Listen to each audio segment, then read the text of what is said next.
welcome to Modern Goddess Talk series. I'm your host, Dr. Marina Kostina, and today I have an exciting guest.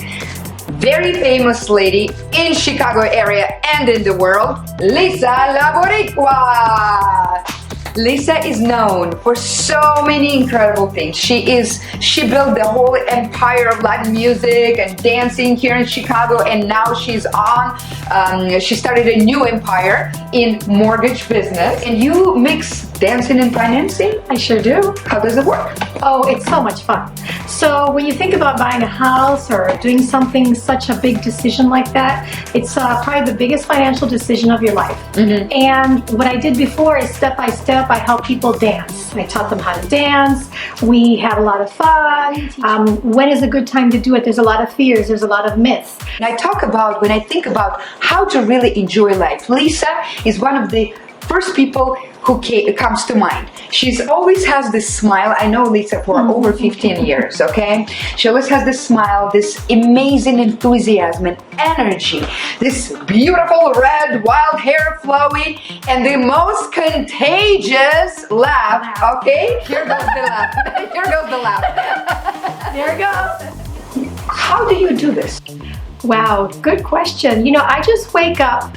I'm so appreciative of every day. I just have I have great love for life. I choose to live. I think every morning everybody wakes up and they choose to be in a really good mood or they choose not to. And it's difficult. We all go through happy times, sad times, you know, different emotions. But at my core, I'm very simple. I don't need much. And just about anything I can find joy in, and I'm very grateful and very appreciative. And I always take a minute to thank for the good and the bad experiences that I've had, because those are gifts. You just have to find the message. And I know that in order to get wisdom, because this is wisdom that you live, really, that you choose your life every day. I know that usually in my practice, these are people who have gone through some tough times in life. And I know that recently you opened up to me about your personal story that you haven't shared yet. And would you be so kind to share your sacred path with us? Sure. And you know, this is a great time for me to do so, because if you had asked me this question 2 years ago, I would not be able to answer it. Just still wasn't there yet. But in a nutshell, I was raised by a single Puerto Rican mom. I'm Irish Puerto Rican, hence the name Lisa La Boriqua, and where that comes from. And I saw everything that she did to make things happen. And she was a hard worker, and she never sat me down and taught me what was right or wrong. She taught me by example. And I always respected and admired my mother, the strongest person I have ever met. And I really had a great 17 years with her. And when we were looking for colleges, one day we said, well, now we're going to go to Loyola University on the north side, right around here. And we were driving. We went to a seminar, and our way home. So now if you can imagine, Lakeshore Drive has 4 lanes, and we're heading southbound. And it was we shared. Either one day she drove or one day I drove. And on that day, she drove and I was in the passenger seat of the car. So we're driving, and she's just driving, paying attention to the road, and something catches my eye, and I look, and it looks like an airplane. But it's not an airplane. It's a car that took flight. Because after we were in a terrible car accident, the driver was drunk, intoxicated, had another adult and 2 children in the car, fell asleep, and hit the guardrail, bouncing him like a ping pong ball to the other side. And at that time, Lakeshore Drive had these very, you know, today some of them still exist. They're not very tall. They're thin cement guards, and he was able to hit it and take flight. And the car took flight, landed on top of our car, and then kept going and then I believe the car just kept going off Lakeshore Drive. So we spun, we hit off to the side, we hit another car, and in that moment, not very much later, the injury was so severe that it actually took her life, but I survived. And when you see the photograph of the accident, and I'm so happy I can just talk freely about this, because years ago I could not. But when you look at the car, it looks like a sardine can.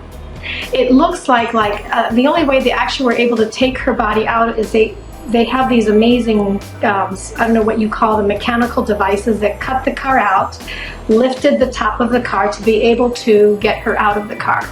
And my mother's name was Maria Inez, so I'd like to put a name to her as well. But it is a miracle that I was able to open my door and physically step out with no broken bones, physically intact, and that in itself was always a curious mystery to me, because if you saw the condition of the rest of the car, only my seat was not in disarray or destroyed. Mm-hmm. So I always felt that in that moment I was sitting in the lap of God and being helped. And so, you know, I knew that there was something far bigger than me going on.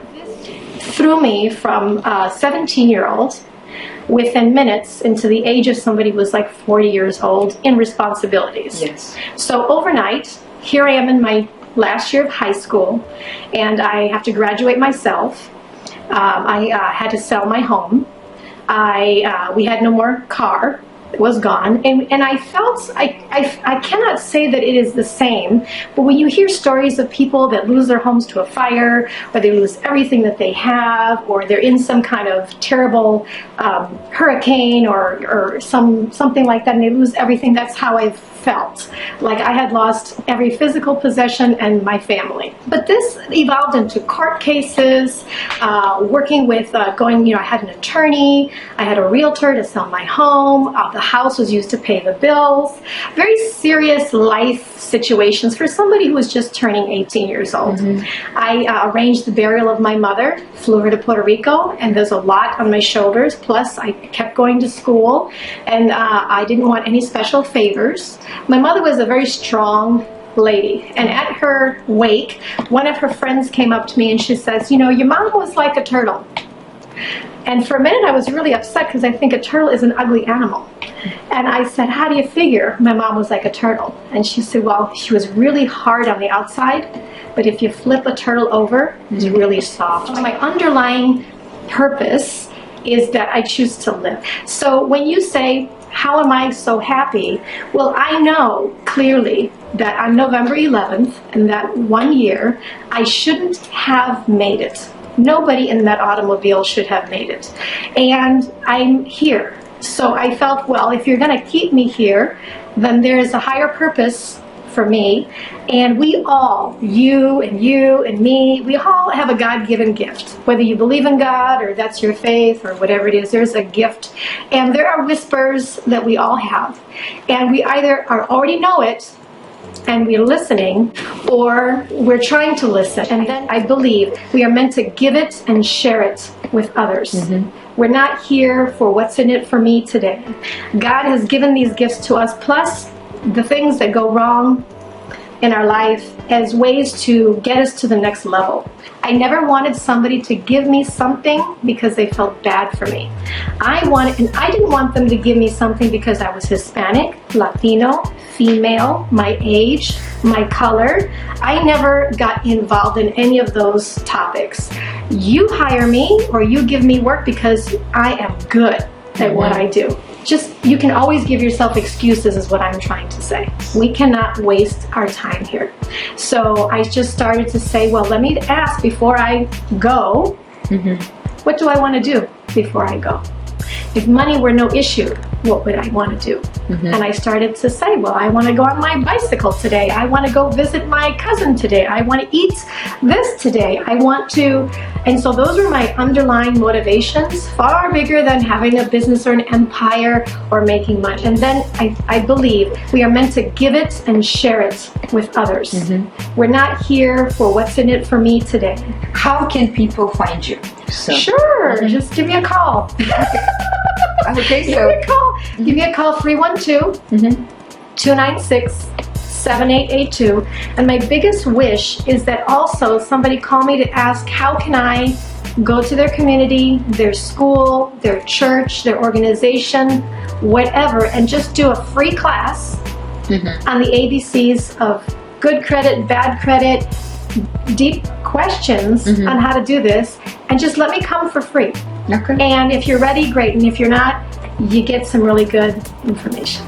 Thank you so much. Thank you so much for sharing your story, honestly. And only with you. I know. I feel incredibly privileged and humbled, and thank you. And this is an amazing reminder to all of us that we don't need to have such terrible things happening in our lives, right? That in order to understand that we are a part of this divine, and that every moment, right, is a gift. What a beautiful message to end with this interview. Thank you so much, Lisa. I love you very much. And I am here because Marina is such an amazing lady. I have known you for many years. And in the same, we have such a mutual respect for each other. But this is a story that I do not just share. And I'm here by choice sharing it with you and your program, because I have had multiple opportunities to share my story, and I have never shared my story. So this is a perfect time, and I just want to tell you it's for you. And I know you will take good care of it, and you will share it forward. And if we help together one person do better today, change their life for the positive, we've done our job. Thank you, everybody. Happy vibes, happy life.